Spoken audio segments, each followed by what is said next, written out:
दोस्तों आज के इस वीडियो में हम लोग डिस्कस करने वाले हैं कि अगर आपने एक ऐप डेवलप कर लिया है तो आपके एप्लीकेशन के लिए कौन सा सर्वर बेस्ट है, कहां से आपको सर्वर बाय करना चाहिए, कितना बाय करना चाहिए, कितने प्राइस में बाय करना चाहिए, स्पेस कितना लेना चाहिए, ये सारी चीजों के ऊपर आज हम डिस्कस करेंगे।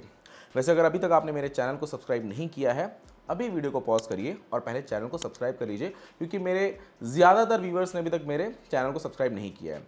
और मैं इस चैनल पे एप्लीकेशन से रिलेटेड, ऐप टेक से रिलेटेड, वेबसाइट डेवलपमेंट से रिलेटेड, सर्वर से रिलेटेड बहुत सारी जानकारी देता हूँ। तो मेरे बहुत सारे वीडियोज़ हैं जो कि मैंने इन सब टॉपिक्स पे बनाया हुआ है, तो वह प्लीज़ ज़रूर वॉच कर लीजिएगा। अब चलिए सीधा मुद्दे पे आते हैं। अब इस बात को आप समझिए कि आपने एक एप्लीकेशन बना लिया। एप्लीकेशन बनाने के बाद जो आपका मंथली मेंटेनेंस आने वाला है, जो खर्चा आने वाला है, जिसमें सर्वर बहुत बड़ा रोल प्ले करता है। अगर आपने एक ऐप बनाया और उस पर आपका बिल, मान के चलिए कि आपका एप्लीकेशन पे 10,000 एक्टिव यूजर हैं और आपका बिल 1 लाख 2 लाख आ रहा है और आपका प्रॉफिट उतना हो ही नहीं रहा है, तो क्या आपको अच्छा लगेगा उतना बिल पे करना? मैंने ज्यादा बोल दिया 1-2 लाख, हम थोड़ा और कम कर लेते हैं। मान लीजिए कि आपके एप्लीकेशन पे एक्टिव यूजर 1 लाख है और आपका बिल तब आ रहा है 4 से 5 लाख और आपकी रेवेन्यू अभी भी 2 से 3 लाख है, या समझो 4-5 लाख है, तो क्या फिर भी आपको अच्छा लगेगा? जबकि आप अपने सर्वर कॉस्ट को रिड्यूस कर सकते हो। अब देखो, मैं आपको बताता हूं कि सही सर्वर कैसे चूज किया जाता है।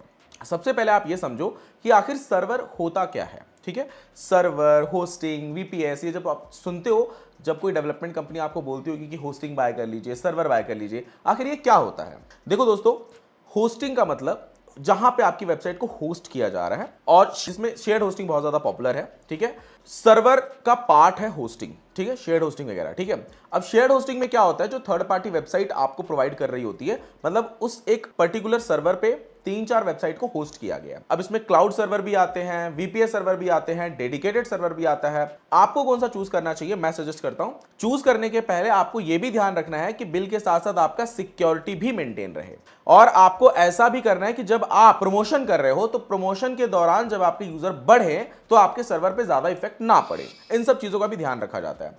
इसलिए सर्वर चूज करते टाइम मैं जो आपको सजेशन दे रहा हूं, ये आप लोग फॉलो करिए। ठीक है, सबसे पहले आपको यह समझना है कि आपके एप्लीकेशन पे डेटा जो है वो किस फॉर्मेट में है ज्यादा।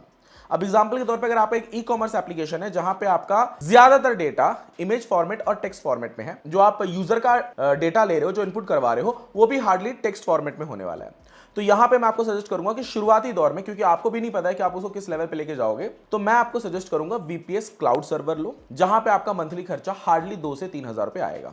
अब 2 से 3 हजार रुपए भरना कोई बहुत बड़ी बात नहीं है, और इतने में आप एक्टिव 3 से 4 हजार कस्टमर सर्वाइव कर पाएंगे। वहां पे अच्छा खासा आपका एप्लीकेशन स्मूथ चलेगा।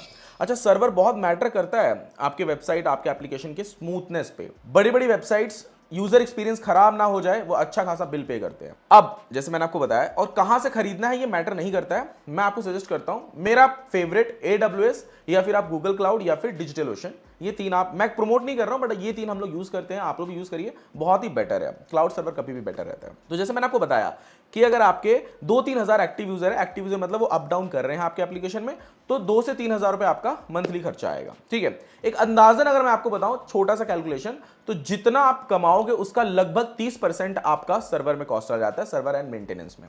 ठीक है, अब समझिए कि आपका जो डेटा है वो सिर्फ टेक्स्ट फॉर्मेट में है। ऐसा हो सकता है कि आपने कोई एजुकेशन या फिर एक नोट ऐप बनाया जहां पे सारे स्टडी के नोट्स डाल कर पूरा टेक्स्ट फॉर्मेट में डेटा है। अब यहां पे क्या है कि आपका जो सर्वर कॉस्ट है, यूजर उतने ही रहेंगे, लेकिन 500 से 1000 के बीच का आप कोई सर्वर बाय कर लीजिए, अच्छा खासा आपका एप्लीकेशन स्मूथ चलेगा। मैटर ये करता है कि आपका जो डेटा है वो किस फॉर्मेट में है। और इस सर्वर क्यों लिया जाता है? सर्वर लिया जाता है आपका जो डेटा है उसको, अभी जैसे मान के चलो आप जो फोन चला रहे हो, आपने उसके अंदर फोटो लिया या वीडियो रिकॉर्ड किया, तो आपके फोन में स्टोरेज है। वैसे ही सर्वर काइंड ऑफ स्टोरेज ही हुआ, जहां पे आपका सारा कोड है, जहां पे आप यूजर का डेटा पुट करा रहे हो। अब यहां पे आपने सारे वेबसाइट का जो भी आपका इमेजेस डेटा रहता है वो सारा आप सर्वर पे होस्ट करते हो। अब इसकी जरूरत क्यों पड़े, थोड़ा डिटेल बताता हूं, फिर प्राइसिंग पे भी आएंगे। ये समझना आपके लिए बहुत ज्यादा जरूरी है अगर आप नॉन टेक्निकल है तो। क्या होता है कि आपका जैसे फोन है, आपने फोटो ले लिया, वीडियो रिकॉर्ड कर लिया, तो आपके फोन में स्टोरेज है, तभी तो वो सेव हो रहा है ना। अब आपके फोन में से अगर मुझे देखना हो, पब्लिकली उसको एक्सेस करना हो, तो ये कैसे पॉसिबल है? पॉसिबल है कि भाई आप अपने दोस्त को फोन दो, वो देखेगा, फिर वो दूसरे के पास करेगा, ऐसा करके हो सकता है, ठीक है। लेकिन एक ही जगह पे सब कुछ रहे और पब्लिकली एक ही साथ एक्सेस हो पाए, ये इसके लिए सर्वर बनाया गया है। मतलब जहां पे आप सब कुछ डालो, आपका डेटा जहां मतलब इमेज, वीडियो, डॉक्यूमेंट्स, टेक्स्ट आपने पुट किया और वो पब्लिकली एक्सेसिबल है। यहां पे पब्लिकली वो लोग पुट भी कर रहे हैं डेटा, ठीक है। मतलब अभी जैसे आप डेटा पुट कर रहे हो अपने फोन में फोटो कैप्चर करके, वैसे ही डेटा लोग पुट कर रहे हैं अपना डेटा फीड करके, अपना डेटा वगैरह डाल रहे हैं, तो आप अपने डेटाबेस पे स्टोर करा रहे हो, सर्वर पे स्टोर करा रहे हो, ठीक है। अब समझते हैं अगर आपका वीडियो फॉर्मेट में है, आपका जो फाइल है या जो आपका कंटेंट है वो वीडियो फॉर्मेट में है। अब यहां पे देखो क्या होगा, आपका ई कॉमर्स एप्लीकेशन था, वहां पे आपका 3000 एक्टिव यूजर थे, तो आपके 2 से 3000 का मंथली बजट में अच्छा खासा आपका एप्लीकेशन चल रहा था। आपने एक नोट ऐप बनाया था, एजुकेशन एप्लीकेशन बनाया था, वहां आपका 500 से 1000 रुपए में चल जा रहा था। लेकिन जब बात वीडियो की आती है, कंटेंट, जब यहाँ पे हाई क्वालिटी के कंटेंट या फिर जब आपका स्टोरेज ज्यादा भर रहा है वीडियो से, तो वहां पे बैंडविड्थ भी ज्यादा कंज्यूम होगी। तो यहां पे आपका एक्टिव यूजर 2 से 3000 ही रहेंगे, लेकिन आपका बिल 10,000 के ऊपर आएगा। यस, मंथली 10,000 अबाव आएगा। क्यों?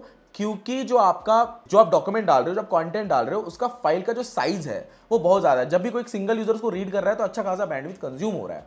इसके लिए आपका सर्वर का कॉस्ट ज्यादा ही आएगा। इसलिए देखना, आप ज्यादातर ओटीटी एप्लीकेशन, एजुकेशन एप्लीकेशन जो रहते हैं उनको पेड ही रखा जाता है, ठीक है। अब अगर आपका तीनों कंबाइन है, मोस्टली जो वीडियोस टाइप के फॉर्मेट के जो डेटा रहते हैं, ये ओटीटी एप्लीकेशन या फिर एजुकेशन जहां पे लाइव क्लासेस वगैरह चल रहे होते हैं, वहीं पे ज्यादा देखा जाता है वीडियो कंटेंट। खैर वो लोग उनके सारे पेड ही रहते हैं, इसकी वजह से उनका निकल जाता है, प्रॉफिटेबल रह जाते हैं। अब अगर आपको कोई ऐसा एप्लीकेशन है जहाँ पे वीडियो भी है, इमेज भी है, टेक्स्ट फॉर्मेट भी है, ठीक है, तो यहाँ पे भी डिपेंड करता है कि आपका एप्लीकेशन यूज कितना हो रहा है, यूजर कितना यूज कर रहे हैं आपके एप्लीकेशन को, उसके हिसाब से ही बैंडविड्थ कंज्यूम होगा, आपका सर्वर कॉस्ट आएगा, ठीक है। लेकिन जो मैंने कैलकुलेशन बताया है आपको, ये लगभग ऐसे ही रहता है, ठीक है। अब आपको ये समझ में आ गया है कि आपको आपका सर्वर कॉस्ट कितना आएगा, मेंटेनेंस आपको क्या भरना पड़ेगा। आप सर्वर सेलेक्ट करते टाइम मेरा जो मैंने रिकमेंडेशन दिया है उस पर आप जाइए, कोई दिक्कत नहीं है। हाँ, अगर आपको एप्लीकेशन बनवाना है, अगर आप अभी इस फील्ड में बिल्कुल नए हो, तो आप मुझसे कंसल्टेंसी ले सकते हो। मैं सिर्फ सर्वर की नॉलेज नहीं देता हूं, मैं आपको डिटेल डेप्थ स्टडी करके दूंगा, फ्रॉम स्क्रैच टू सक्सेस तक का पूरा फॉर्मूला दूंगा आपके प्रोजेक्ट का।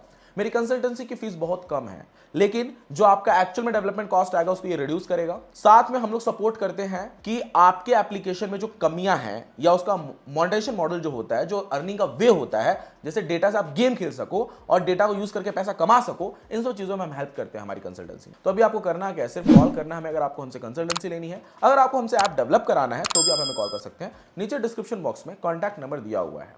थैंक यू दोस्तों, मिलते हैं नेक्स्ट वीडियो में।